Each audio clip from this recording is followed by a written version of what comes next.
하나님 말씀은 구약성경 레위기 5장 6절에서 10절까지입니다.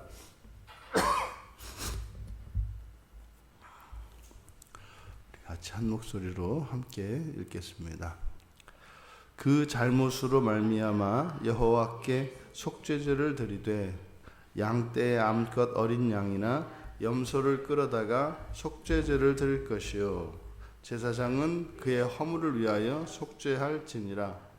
만일 그의 힘이 어린 양을 바치는 데에 미치지 못하면 그가 지은 죄를 속죄하기 위하여 산비둘기 2마리나 쥐비둘기 새끼 2마리를 여호와께로 가져가되 하나는 속죄제물을 삼고 하나는 번제물을 삼아 제사장에게로 가져갈 것이요 제사장은 그 속죄제물을 먼저 드리되 그 머리를 목에서 비틀어 끊고 몸은 아주 쪼개지 말며 그 속죄제물의 피를 제단 곁에 뿌리고 그 남은 피는 제단 밑에 흘릴지니 이는 속죄제요 그 다음의 것은 규례대로 번제를 드릴지니 제사장이 그의 잘못을 위하여 속죄한즉 그가 사함을 받으리라. 아멘. 예, 우리가 이제 속건제와 속죄제, 그래서 죄와 허물을 지금 나누고 있는 성경의 말씀을 보고 있습니다. 그러면 지금 분명히 성경에서 죄와 허물을 나누는 것, 허물이 상대적으로 죄에 비해서는 좀 가벼운 죄에 해당이 됩니다만 똑같이 그것을 죄로 다루고 있다는 겁니다. 그래서 6절에 그 잘못은 앞에 5절까지 나와 있는 그 허물들을 가리키는 말이지 않습니까? 그러면 이거를 그 허물 이렇게 이야기해야 될 텐데 그 허물 이렇게 이야기하지 않고 우리말에는 잘못이라고 이렇게 번역했습니다만 그 죄 이렇게 되어 있습니다. 그 죄로 말미암아. 그러니까 5절까지는 여기에서 저지르는 이 죄들을 허물이라고 이야기를 해서 부주의함으로 인해서 그래서 사소한 일상의 이런 실수들, 그래서 완전을 기하지 못하는 사소한 흠들 이것을 가리키는데 그것을 그 죄로 말미암아 이렇게 이야기를 합니다. 그러니까 아주 큰 죄도 죄고 이렇게 사소한 실수도 똑같이 죄다라고 하는 것을 지금 이야기를 하는 겁니다. 우리들이 생각할 때는 큰 죄와 실수는 다르게 생각을 하거든요. 근데 이런 실수조차도 그것은 똑같이 속죄받아야 할 죄임에는 다르지 않다라는 것이 성경의 가르침입니다. 그러니까 우리의 생각과 분명히 좀 다릅니다. 그래서 그 죄로 말미암아 여호와께 속죄제를 드리되, 그리고 이제 뒤에 양떼 암컷 어린 양 암염소를 끌어다가 속죄제를 드릴 것이요. 여기가 이제 바로 속건제입니다. 아샴이라고 하는 히브리어로서 속죄제와는 완전히 다른 단어입니다. 그러니까 나머지 지금 6절 끝에 드릴 것은 속건제다 이렇게 말씀을 하고 그 내용은 전부 속죄라고 되어 있어요. 그러니까 허물에 대해서, 그러니까 작은 실수나 허물에 대해서 용서를 받는 이 속건제. 하지만 그 허물을 이제 뒤에 가서는 분명히 똑같은 죄다 이렇게 이야기하고 있다 이 말입니다. 그래서 이 속건 제물도 암컷으로 어린 양이나 암컷으로 어린 염소를 사용합니다.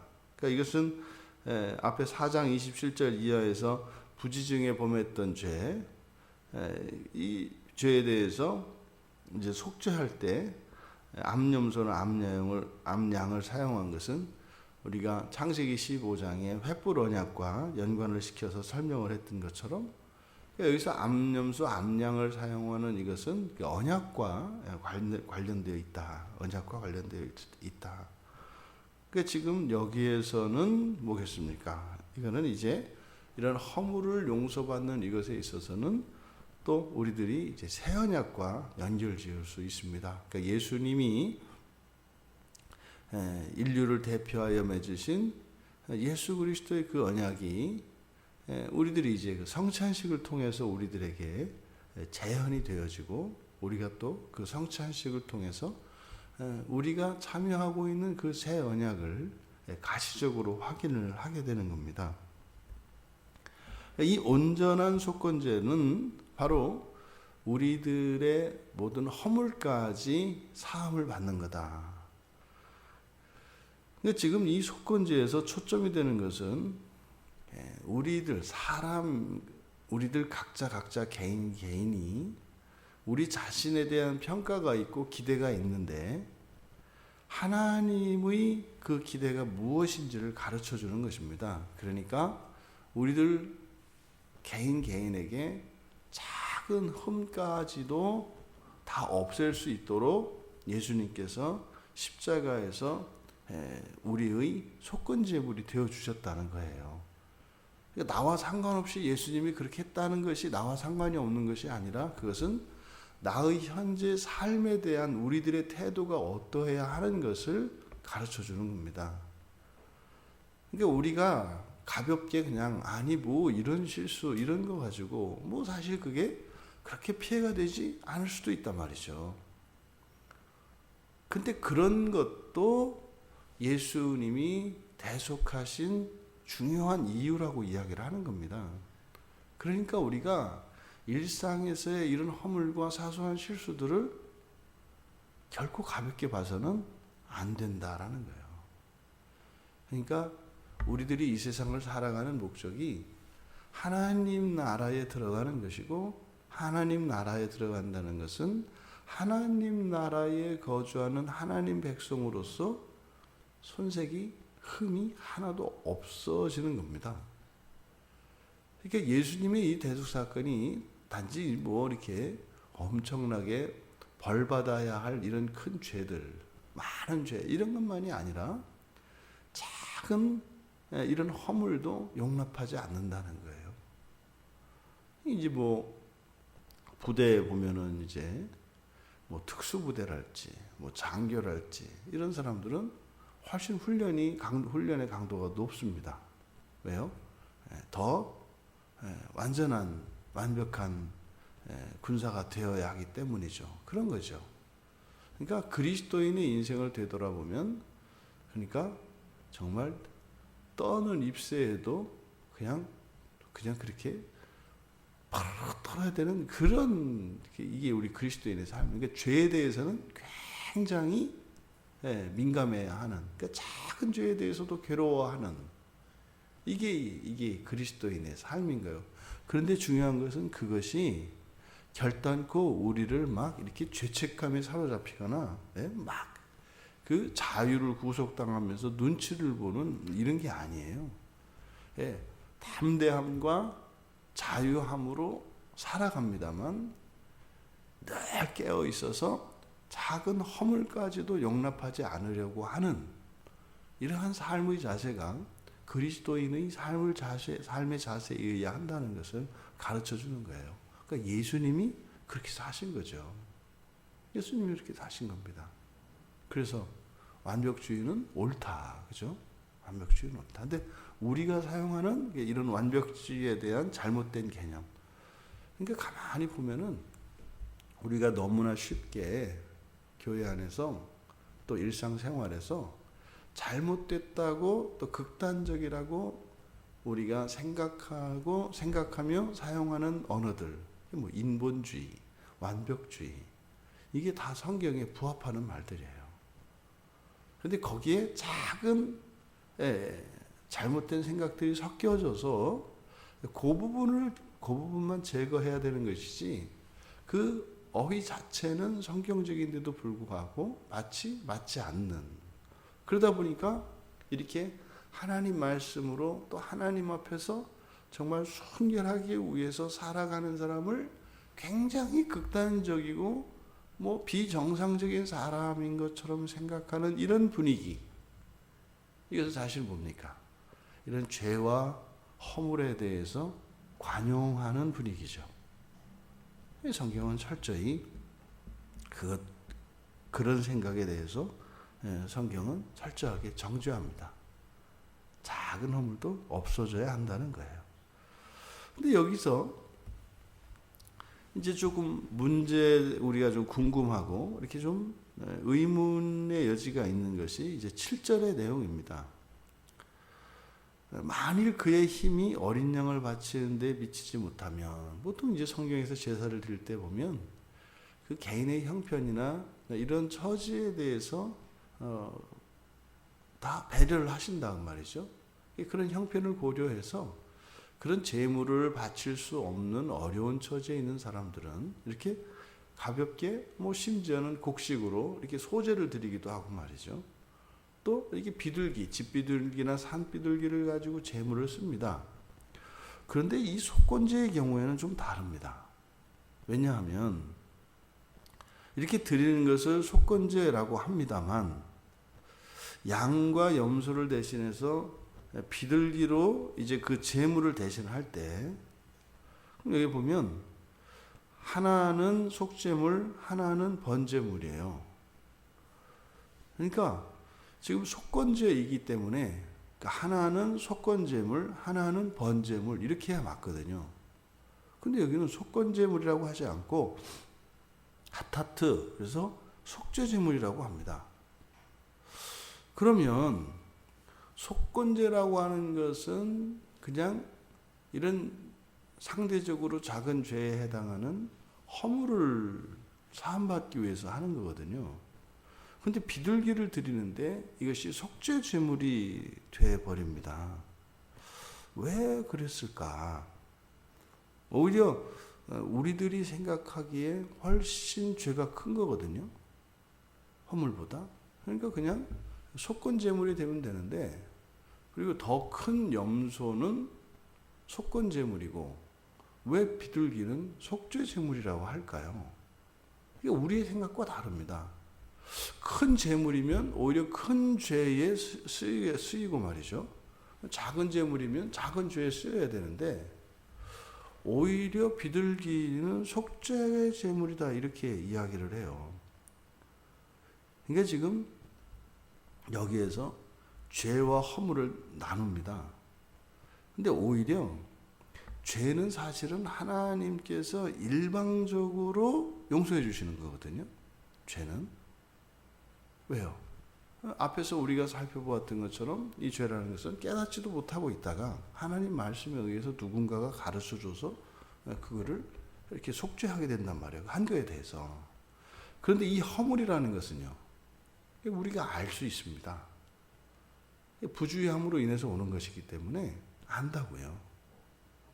그러니까요, 오히려 이렇게 죄와 허물을 비교하면 죄가 더 큰 것인데, 그러니까 이것이 속죄되어지는 것은, 죄는 그냥 하나님의 일방적인 은혜에 의해서 속죄가 돼요. 근데 허물은요, 우리가 고쳐야 돼요. 그러니까 우리 입장에서 보면은 어느 게 더 어려워요? 허물이 어려워요. 왜냐하면 죄는 그냥 하나님의 일방적인 은혜로 속죄를 해주시거든요. 근데 이 허물의 경우에는 우리가 고쳐야 돼요. 이 허물은 우리가 하나님의 그 용서하시는 죄의 용서에 있어서 사실은 이 속건제가 나타내는 것은 우리 그리스도인들의 성화의 삶을 나타내요. 이 허물이라는 것이. 그러니까 하나님이 용서해 주셔야 하는, 그러니까 마치 예수님이 십자가에서 죽으셨을 때 거기서 이미 해결이 된 것은 죄책입니다. 죄로 인해서 받아야 할 벌, 그것을 예수님이 대신 받으신 거거든요. 그 벌은 남아있지가 않아요.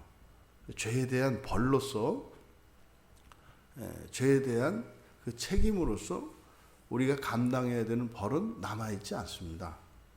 그런데 무엇은 남아 있어요? 이 죄책과 오염의 문제는 남아 있다고요. 그러니까 우리가 일방적으로 받는 용서가 있고 우리가 또 참여해서 받는 용서가 있어요. 근데 이 허물은 우리가 참여해야 하는 것이라고요. 그러니까 우리 편에서는 훨씬 더 이 허물이 어려운 거죠. 우리 편에서는. 우리가 그것을 바꾸어야 하는 것이니까. 그 힘이 들어간다 이 말이에요. 우리의 힘이. 이게 여기서 우리가 죄와 허물에 대해서 생각해 봤을 때 죄는 용서가 돼도 허물은 남는다는 거예요. 그럼 그 남은 허물은 우리가 벗어야 합니다. 물론 그것도 은혜가 필요하죠. 그러니까 이 허물을 없애는 이런 부분, 허물이 뭡니까? 우리들의 약점이에요. 죄는 심각하게 하나님 말씀에서 벗어난 겁니다만 이 허물은 우리의 일상에서 약점이라고 볼 수 있다고요. 그러니까 이런 약점을 없애는 그것도, 그러니까 이것은 뭐 율법에 규정한 것뿐만 아니라 기본은 율법입니다만 우리의 일상생활에서의 이런 허물과 약점들을 보완하는 이 일이 우리 기독교 신앙 안에 반드시 이런 경건생활과 같이 있다는 겁니다. 그러니까요, 성화의 삶은 단지 이렇게 종교적인 삶이 더 정교하게 되어지거나 뭐 이렇게 되는 것이 아니라 우리의 일상의 모든 삶에 있어서 이런 오염과 부패의 문제, 이런 허물들이 사라지는 것이라는 것을 우리가 알 수 있습니다. 그러니까 이렇게 속죄와 속건의 차이는, 속죄는 하나님의 일방적인 은혜로 되어지는 것이고 속건은 우리들이 참여하는 것으로서 바로 죄의 결과인 그 죄책과 오염의 문제를 가지고 오염의 문제를 우리가 나누어서 생각해 볼 수 있겠다. 그러니까 우리들이 심각하게 잘못된 것들, 심각한 죄들만 죄라고 인식하는데 우리 일상생활에 잘못된 습관들과 이런 생각들을 다 바꾸어야 하는 거예요. 그래서 모든 그리스도인은 점점 예수를 닮아가는 거라고요. 모든 면에서.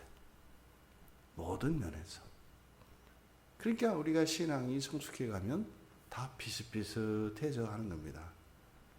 다 다른데 다 비슷한. 그러니까 이게 그리스도인들의 진짜 아름다움이라고요. 정말 다 다른데 정말 또 똑같은. 이게 바로 이 속죄와 속건에 나타나 있는. 그래서 그리스도께서 십자가에서 용서하신 그 죄의 의미가, 용서하신 그 용서의 의미가 속죄와 속건 모두의 의미를 나타내는 것이다. 이렇게 예수님께서 십자가에서 죽으신 것은 우리들의 일상의 잘못된 습관과 이런 약점들까지도 해결해 주신 것이다.